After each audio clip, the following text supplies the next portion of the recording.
What is happening, guys? Vimal here. Welcome back to my channel. And as I've told you just now, guys, we literally got our hands on one of the fastest gaming CPUs available as of now in the market. This is AMD's all-new Ryzen 7 9850X3D, which was recently announced, and I finally got my hands on it. So today we're gonna do a lot of testing. In fact, we will be building like a PC build using it, guys. One of the fastest gaming PCs we've actually built in the recent times. So I'm like super excited to show you what sort of numbers you can get and how the overall gaming performance is gonna be. We'll talk about the thermals, everything in this video, so make sure to watch it till the end. Now first question you might get is, see Vimal, we already had the Ryzen 7 9800X3D in the market, right? So what exactly has changed with this newer Ryzen 7 9850X3D? Now to be honest, right, nothing much has majorly changed. This newer 9850X3D is also based on AMD Zen 5 architecture only, TSMC 4nm process, and in fact 85-90% of the whole hardware is same, guys. 9850X3D and 9800X3D, both of them are 8 core 16 thread and 120 watt TDP, and not to miss out, both of them, they are X3D variant of the chipsets, right? You're getting massive pools of L2 and L3 cache combined around like 104 MB, guys. Major difference comes only in the clock frequencies. So the newer 9850X3D offers slightly higher clock frequencies out of the box, hitting up to like 5.6 GHz max boost clock frequency. So we'll have to see what sort of overall improvements we'll see in real world scenario. See, honestly speaking, right, 9850X3D is like a highly binned variant of the 9800X3D with higher clock frequency. You know how Intel has their KS variants of the chips? Well, this is like similar AMD's version of KS variant of the chip, 9850X3D. So we'll anyhow put the chip to a test in this video. Keeping that aside, as I've told you guys, I didn't want it to make this like a boring review of the CPU. That is the reason we'll be building like one of the fastest gaming PC build featuring this CPU. Now initially I wanted to use like an RTX 5080 or 5090 to combine with the CPU, but unfortunately as of now I didn't have that GPU. I couldn't get my hands on it. That is the reason I'll be going for like an RTX 5070 Ti, and we'll be building like the most powerful 1440p gaming PC build you can actually get in 2026. I'm telling you, right, the overall results are going to be like super impressive. Definitely stay tuned and check out the benchmarks. So this is the whole configuration we'll be going for. The GPU I'll be using is from Inno3D. It's their RTX 5070 Ti, which offers up to like 16 gigs of GDDR7 VRAM, and it's the X3 variant, guys. Triple fans for decent cooling and gets your job done. Keeping that aside and coming to the motherboard, we have a special motherboard in the home for the newer chipset, guys. This is Gigabyte's Aorus Master X87TE, that to the ICE variant. So the main highlight is this particular motherboard was specially made for X3D chipsets to offer you like maximum sort of performance, either it be gaming or creative needs. So in the BIOS of this motherboard, you'll find a special mode called as X3D Turbo 2.0 mode, guys. And once you enable it from the BIOS, right, the motherboard will real-time tune the CPU to offer you like best sort of results. In fact, you get like two different profiles. You get extreme gaming mode and also max performance mode. So depending on the scenario, in case if you're using your CPU or PC for gaming purpose, right, simply set it to like extreme gaming mode for enhanced 20 to 25% improved FPS performance, guys. On the other side, if you're using the PC maybe for like content creation, productivity sort of results, right, then set it to like max performance mode. Coming to the RAM and storage part, there was obviously no way I was gonna compromise on the world's fastest 1440p gaming PC build. That is the reason we'll be going for G-Skill's Trident Z5 Neo RGB, guys. 32GB 16x2 DDR5 RAM kit clocked at 6000 MHz. And storage though, I'll be using like a newer gen PCI Gen 5 SSD, and this one is from Samsung. It's a 9100 Pro model, 1TB, more than enough and get your job done. Coming to the cooling part, now I'm also very curious like how the overall thermals of this particular CPU is going to be, the newer 9850X3D. 9800X3D was like pretty efficient, guys, decent thermals, but this one is slightly higher clock to frequency, right, binned variant of the chipset. So usually these sort of binned CPUs run a bit on the hotter side only, but still we'll have to see. So that is the reason I wanted to use like an affordable category 360mm liquid cooler. I didn't want it to go for like a powerful CPU cooler, because you know that then you wouldn't know what sort of thermal situation with the whole chipset is. That is the reason I'm going for Deepcool's LE360 V2 fully ARGB 360mm liquid cooler, guys. At a decent price of only around like 6500 rupees, you're getting 360mm cooler, decently powerful pump head is also there, and full on ARGB lighting as well. So let's see what sort of thermals we can expect with this cooler on the newer AMD Ryzen 7 CPU. See, for a configuration like this, right, 850 watt power supply will get your job done. But maybe in case if you're planning for like a future upgrade, in future you might might buy like a 5080 or a 5090, right? That is the reason I would advise you to go for like a minimum 1000 watt power supply. The one I'll be using today is from Thermaltake. This is the Tough Power series 1050 watt newer gen ATX 3.1 fully modular power supply with 80 plus gold rating. It's a good quality power supply and is more than sufficient for this sort of configuration. Lastly, coming to the case. Now case though, it's totally up to you and your requirement. I'm going for a newer model from Antec. This one is called as the C8 ARGB from their Constellation series. It has a beautiful fish tank sort of design, dual chamber, and comes with like panoramic glass view, and also comes with like ARGB fans also pre-included in the case, guys. So that's it. This is the whole configuration and the components we'll be using for today's PC build. And without wasting any more time, let's get started with the assembling.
So guys, our build is all done, and here's our very first look at the all new Ryzen 7 9850X 3D gaming PC.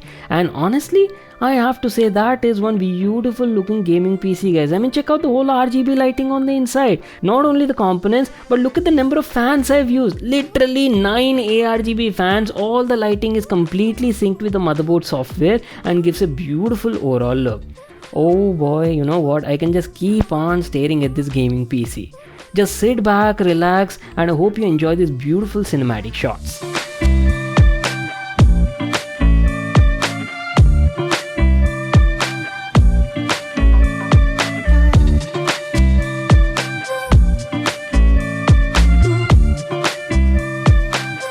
I know, this is the part you people have been waiting for, right? How's the overall performance of this gaming PC, especially considering we have a brand new Ryzen chipset on board, the Ryzen 7 9850X3D. At the beginning only I've told you, right, 9850X3D is like very similar to the already existing Ryzen 7 9800X3D. In fact, it is like a more binned variant with higher clock speeds, roughly around 400 MHz higher clock frequency, guys. Rest of all the spec and hardware is like pretty identical. To show you the real world performance, I've ran some benchmarks over here like Geekbench and also Cinebench as well, and after that we'll also be doing some AAA gaming to check out the real world performance and scenario. So here are the Geekbench 6 scores, and not only this particular CPU, but I'll also try to include the scores for the Ryzen 7 9800X3D, so you'll get to know what sort of difference and how much performance improvement is there compared to that CPU. And not only that, maybe I'll try to include some Intel close by competitor CPUs as well to give you like an idea where does this particular CPU stand in today's market. So there you go, guys, we have the Geekbench 6 scores on board. So in this particular test, right, the new Ryzen 7 9850X3D got a single core score of 3435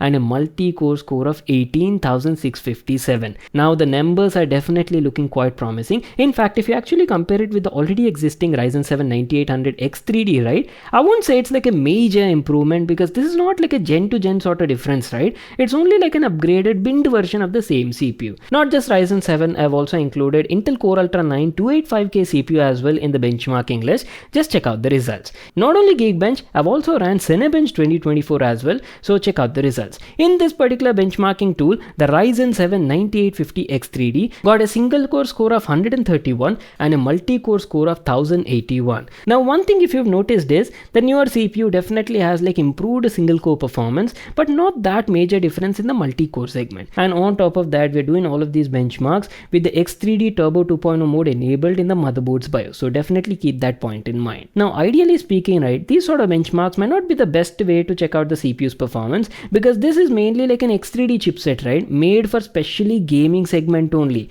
So that is where the CPU will shine. So what I'll do is we'll quickly head over to the AAA gaming segment and run some gaming benchmarks and check out what sort of numbers we'll get in real world scenario. So starting off the game with Cyberpunk 2077. You people know, right, Cyberpunk is a pretty graphic intensive game and puts a lot of load on the hardware, especially the CPU and GPU. So we'll be playing this game mostly at 1440p resolution and 4K as well. At the beginning only I've told you, right, this PC was specially designed for like excellent 1440p level gaming, but that doesn't mean you cannot play games at higher resolutions like 4K. Yes, it can easily handle 4K gaming as well, and we'll definitely put that to a test in this video. Make sure to watch it till the end. Now, ideally speaking, right, when you want to check out CPU's performance only, right, people usually play games at low resolutions like 720p or 1080p. But looking at the overall gaming PC and configuration, right, I mean, we've got top-notch specs on board. So I'm not doing like only CPU benchmarking. I want to show you the overall effective performance of this system. I mean, see, if you build a gaming PC like this, I'm pretty sure you would not play games at lower resolution. You would go for obviously 1440p or 4K only. That is what I want to show you. Anyway, starting off with the benchmarks, right now we are playing Cyberpunk 2077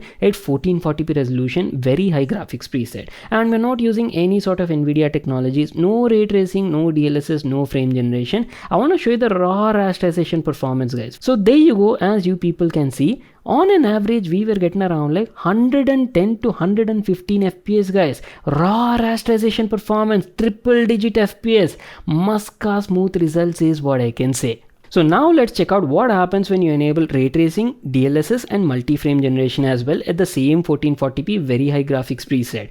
So there you go, I've enabled ray tracing set to very high, DLSS 4.5 is also enabled, multi-frame generation set to 4x, and bam! Now that is the kind of difference I'm talking about, guys. Previously we were getting only around like 110 to 113 FPS, right? Now that has almost doubled, guys. I mean more than that only. Look at the frame rate. 270 to 280 FPS. What kind of monstrosity is that? Ryzen 7 9850X3D is literally the gaming king in this segment, guys. Excellent results is what I can say. And at the beginning only I've told you, right, not only 1440p, the whole configuration is very well optimized to even handle 4K gaming as well. So to quickly show you that, we'll be playing Cyberpunk at 4K very high graphics preset, and in this particular test we're not using any GPU technologies, no ray tracing, DLSS or frame generation. So this is the kind of result you can expect. Okay, at 4K we were roughly getting around like 45 to 50 FPS. Now that was expected because 4K puts a lot of load on the hardware, right? So this is the kind of results you can see. But wait until you actually enable technologies like ray tracing, DLSS and multi-frame generation set to 4x, and bam!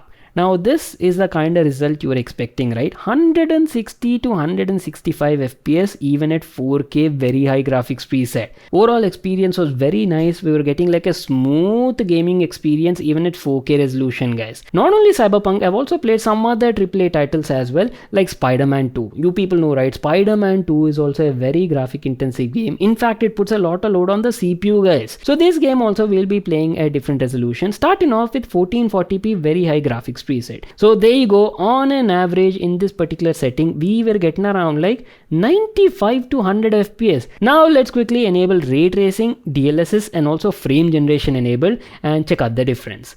Oh, you guys looking at that? 145 to 150 FPS at 1440p very high graphics preset, guys. Absolutely smooth gaming experience. And again we'll be testing out 4K settings as well. 4K very high graphics preset at a consistent 60 plus FPS, around 60, 65, max it was sitting around like 70 FPS also, guys. See, if you're being able to play Spider-Man 2 at 4K without any GPU technologies with such decent results, right, you can easily play all your favorite AAA games on this sort of configuration and rig without any sort of issues. Quickly enabling GPU technologies, ray tracing, DLSS and frame generation. Bam! Now you can easily hit almost like triple digit FPS even at 4K resolution also. So what do you people think about AMD's all new Ryzen 7 9850X3? After running all these benchmarks and doing some gaming tests, right, at 1440p 4K resolution, what I can say is the newer 9850X3D is not that big of an improvement compared to the already existing 9800X3D, guys. Roughly in around like 7 to 8 games tested at different resolution, it was only around like 3 to 4% faster than than 9800 X3D. Now, if you ask about the pricing details, right, as I've told you, 9850 X3D is only around like 3 to 4% faster and roughly costs around like 3500 or 4000 rupees higher than the regular 9800 X3D, guys. So it's roughly around like 53,990 rupees. What do you people think? Would you spend a bit extra and get this higher clocked variant of the CPU, or would you save 3 to 4000, invest in maybe like some other component and settle down with the 9800 X3D? Definitely let me know in the comment section. I'd love to read your thoughts. Anyways guys, lastly, let me give you like a PC build pricing and configuration. Just check out all the details on the screen. To roughly build a gaming PC like this that'll offer you like excellent gaming results, either it be like 1440p or even 4K, it's gonna cost you around like 2.9 to 3 lakh rupees. I'll try to leave links for all of these components in the description box below. You can check it out there. If you all enjoyed watching this video and got lots of information, definitely make sure to smash that like button and subscribe to my channel for more such awesome videos. And I'll see you all in my next one.